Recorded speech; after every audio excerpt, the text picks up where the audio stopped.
Buenos días estudiantes, bienvenidos a su lección de la teoría celular y el microscopio. En el siguiente contenido vamos a estudiar la teoría celular, su desarrollo histórico, los avances científicos y tecnológicos que contribuyeron en el estudio de la célula, entre otras curiosidades. A partir del microscopio veremos su historia, las partes, las funciones y sus propiedades. Algunas células viven aisladas, como seres independientes que se mueven libremente. Otras viven en conjunto y otras viven inmóviles, formando parte de un tejido de un organismo mayor. Las células presentan distintas formas, según sean células nerviosas, musculares, óseas, digestivas, de la piel, entre otras. Sea cual sea su forma y su conducta, la célula es la unidad básica de todos los seres vivos.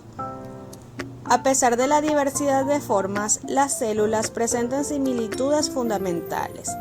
Entre estas encontramos la presencia de una membrana celular o plasmática, un citoplasma o una materia viscosa que ocupa la mayor parte de la célula y en el que se encuentran organulos y un núcleo central, que ejerce funciones de control y posee un material hereditario que garantiza la supervivencia de la especie.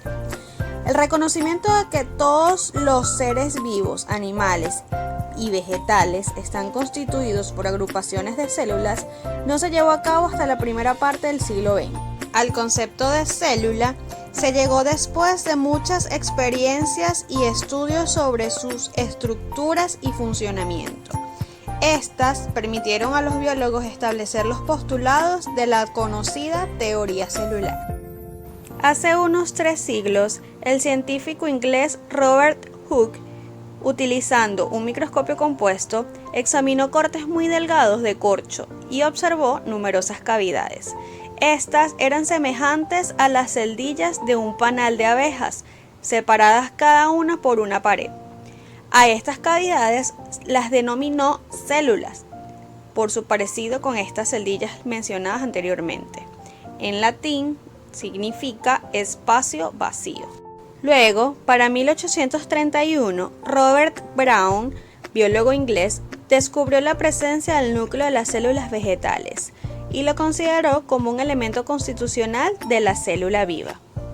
Estos conocimientos sobre la estructura celular permanecieron por más de 150 años, y no fue sino hasta principios del siglo XIX cuando se reconoció que todos los organismos vivientes se componen de células. Por su parte, en 1838, Matthias Schleiden, botánico alemán, llegó a la conclusión de que todos los tejidos vegetales están organizados como células. Para 1839, el zoólogo Theodor Schwann amplió lo propuesto por Schleiden, al afirmar que no solo los tejidos vegetales están formados por células, ya que descubrió que también los tejidos animales están constituidos por células. Schwann afirmó que las células son organismos y los animales y plantas completos son agregados de dichos organismos, dispuestos con arreglo en determinadas leyes. Estos científicos afirmaron que la célula era la unidad anatómica y fisiológica de todo ser vivo. Todas estas investigaciones sobre el papel de las células partieron de la base experimental de Schleiden y Schwann y culminaron con la elaboración de la teoría celular. Posteriormente, el patólogo alemán Rudolf Virchow, en su trabajo Patología celular en 1858, generalizó que las células solo pueden formarse a partir de células preexistentes. Este aspecto, enunciado por Virchow, confirma que la célula es la unidad de origen de todo ser vivo. A partir de las investigaciones anteriores, se establecieron las bases de la teoría celular, implicando que la célula es la unidad anatómica de todo ser viviente, es decir, todos los seres vivos están constituidos por células, ya sea en sus formas más simples, como los organismos unicelulares, o en sus formas más complejas, como los organismos pluricelulares. La siguiente base implica que la célula es una unidad fisiológica de todo ser vivo, porque cada célula representa un minúsculo organismo capaz de desarrollar todas las funciones metabólicas del mismo. Por último, tenemos que la célula es la unidad de origen de todo ser vivo, es decir, toda célula proviene de otra célula. La célula inicial se divide y a medida que avanza en su desarrollo va adquiriendo características propias de la especie de la cual pertenece. En su forma moderna, la teoría celular sostiene otro tipo de teorías que las vamos a explicar a continuación. Entonces, tenemos que a nivel estructural, la materia viva consiste de células como una unidad anatómico-estructural. A nivel de composición, tenemos que las reacciones químicas del organismo vivo, incluso los procesos que producen energía y sus reacciones biosintéticas, tienen lugar dentro de la célula, es decir, se maneja como una unidad fisiológica. Por su parte, a nivel de origen, tenemos que las células se originan solamente a partir de otras células preexistentes. Continuamos con otros datos sobre las bases de la teoría celular. A nivel estructural, las células contienen la información hereditaria de los organismos que forman parte. A nivel de composición, los seres vivos están compuestos mínimos por una célula. Y a nivel de origen, la información genética es transmitida de la célula madre a la célula hija. Ahora bien, como resultado de la investigación de muchos científicos, quedó establecido el concepto de célula, llamado también teoría celular, por lo que podemos decir que la célula es la unidad anatómica, fisiológica y reproductiva de todo ser vivo. Se dice que es la unidad anatómica, pues todos los seres vivos están compuestos por células, desde los protozoarios, que tienen solo una por ser componentes unicelulares, hasta nosotros, que tenemos muchos millones de células y somos pluricelulares. Se dice también que es la unidad fisiológica, dado a que todas las células llevan a cabo las funciones básicas del organismo. Y por último, es considerada la unidad reproductiva, ya que solo puede originarse de otras células preexistentes. Ahora vamos a darle paso a uno de los implicados en el descubrimiento de estas grandes teorías, el cual es el microscopio. El mismo ha sido un instrumento de gran importancia en la investigación científica desde hace más o menos 350 años. Los primeros científicos realizaron solamente observaciones al aspecto exterior de los seres vivos, es decir, solo podían realizar observaciones macroscópicas, lo que se supone que podemos observar a simple vista. Pero luego, a partir del siglo XVII, es inventado el microscopio compuesto, el cual abrió las puertas al mundo de los microbios, así como también facilitó la observación en detalle de estructuras de los organismos macroscópicos. En un principio, estas lentes fueron deficientes y producían imágenes borrosas y deformadas. Posteriormente, ese mismo microscopio compuesto fue mejorado. Y finalmente, es en este siglo cuando aparece un grupo de naturalistas conocidos con el nombre de microscopistas clásicos, quienes se dedicaron a la observación de microorganismos a través de las lentes o lupas, destacándose entre ellos Robert Hooke, quien fue otro precursor de los microscopios. Aunque su microscopio era bastante primitivo, podía observar muchas estructuras de ciertos organismos. Sin embargo, se destacó en el estudio de la corteza del alcornoque. A continuación, vamos a estudiar acerca de Robert Hooke y su trabajo con la micrografía. Él comenta que tomó una pieza de corcho y con una navaja de afeitar muy bien afilada, cortó una parte del mismo. Dejó la superficie completamente lisa y al examinarla cuidadosamente al microscopio, le pareció percibir unos pequeños poros. Con la misma navaja cortó la superficie lisa que se mencionó anteriormente, una parte muy delgada de ella. Allí pudo percibir con toda claridad que el corcho estaba todo perforado y poroso, muy parecido a un panal de abejas. Estos poros o células, por llamarlas de algún modo, no eran muy profundas, sin embargo, tenían muchas cavidades diminutas que podían ser observadas si el microscopio hubiese tenido una mejor calidad. Ahora continuemos con el conocido Anton van Leeuwenhoek. Él mismo trabajó cerca de 1670. Comenzó a hacer descripciones de animalículos, como bautizó a los microorganismos y bacterias presentes en las aguas que estudió. El ingenio de este investigador amateur consistió en usar una sola lente de gran potencia y calidad, lo cual le permitió pasar de un aumento de 40 o 50x a un aumento de hasta 200x. Su microscopio tenía cerca de 10 centímetros de alto y constaba de 2 láminas metálicas unidas, a través de las cuales había un agujero muy pequeño en donde localizaba una lente, pero también tenía una aguja enroscada que servía de base para la muestra.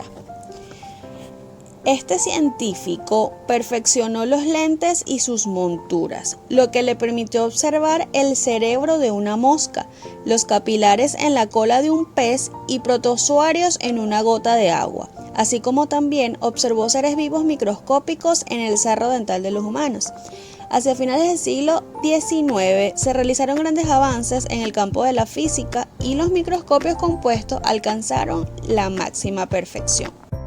El microscopio compuesto está constituido básicamente por 3 partes. La primera, una parte mecánica, la segunda, lumínica y la tercera, una parte óptica. Por ahora vamos a estudiar la parte mecánica. La misma sirve de soporte a las piezas donde se instalan las lentes. Permite el desplazamiento necesario para efectuar el enfoque o la iluminación de la preparación de la muestra. Iniciando con el pie. El mismo es la base que sirve de sostén y le da estabilidad al microscopio. Generalmente tiene una forma de V o U y es de metal y pesa más que el resto del microscopio. Luego tenemos la columna. Es una pieza metálica que por su parte inferior se une a la base por medio de una charnela, tornillo que le permite la inclinación del tubo para mejorar la observación.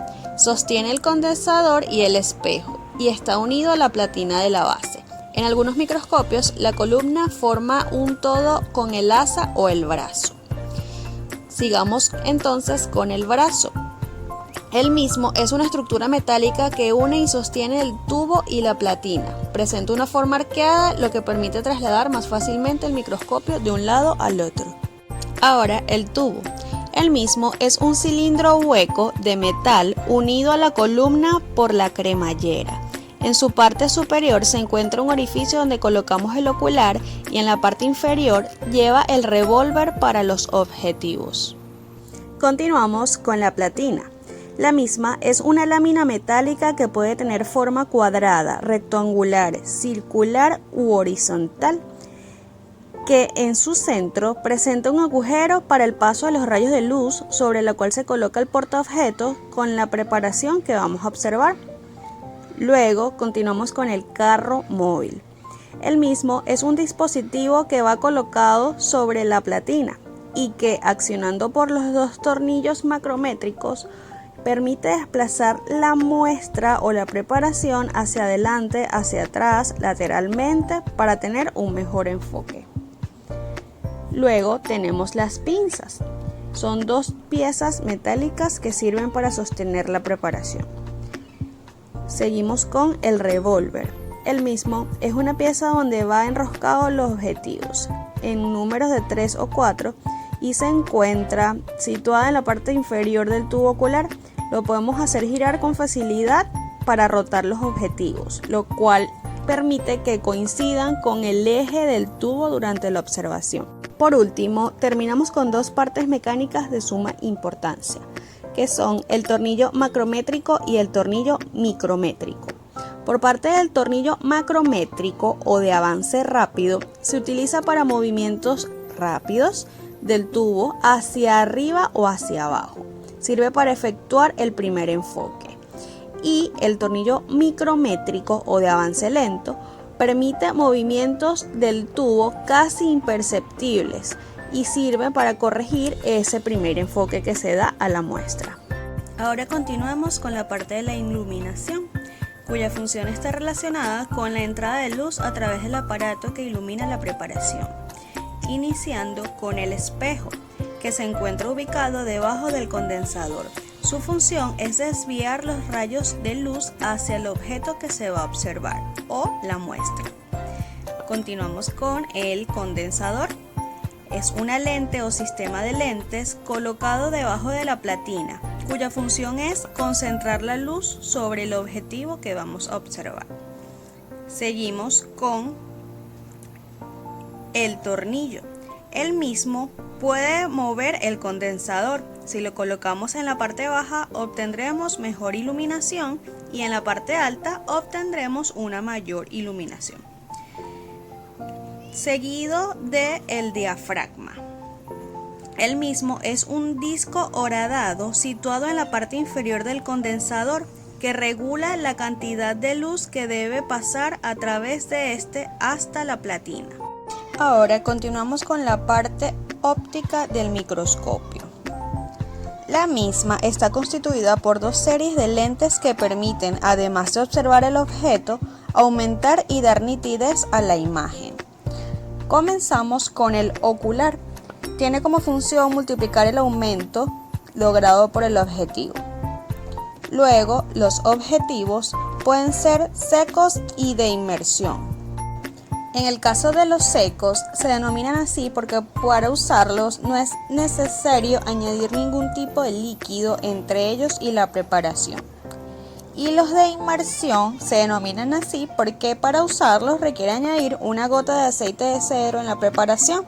Ahora señalaremos las piezas del microscopio, empezando por el ocular, el tubo, el revólver, el objetivo, la platina, la pinza, el condensador, la lámpara, el brazo, tornillo macrométrico, tornillo micrométrico, la base, y aquí están todas las piezas señaladas. Continuamos con las propiedades del microscopio, empezando por el poder de definición, que es la capacidad de mostrar figuras claramente definidas. Luego, el poder de penetración es la capacidad que tiene el microscopio de ver varios planos al mismo tiempo.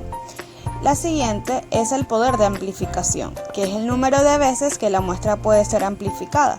Y por último, el poder de resolución es la distancia mínima a la cual se pueden distinguir dos puntos en una preparación. Para cerrar, podemos decir que aunque sabemos que desde siempre el hombre se ha sentido intrigado sobre la composición y la forma de todo lo que lo rodea, sus limitaciones en cuanto a tecnología traían como consecuencia que sus conocimientos también fueran limitados. Esa es la razón por la cual el estudio de las células siempre ha estado tan relacionado con el microscopio. El mismo es un instrumento indispensable en la biología y se ha ido perfeccionando su uso con el pasar del tiempo. Es necesario simplemente echar una mirada alrededor para darnos cuenta que hay muchísimos organismos que han evolucionado y otros no tanto, pero que no los hemos estudiado a profundidad. Por lo tanto, el uso del microscopio es indispensable en el estudio de la ciencia. Ahora te presento una actividad complementaria. Investiga y copia en tu cuaderno los siguientes puntos resaltados. Algunas referencias recomendadas para consultar. Recomendaciones tales como ver el video más de una vez de ser necesario, anotar tus dudas antes de la clase, escribir la clase en tu cuaderno y repasar previamente la clase que veremos. Gracias por tu atención, espero que les haya gustado el tema. Hasta la próxima.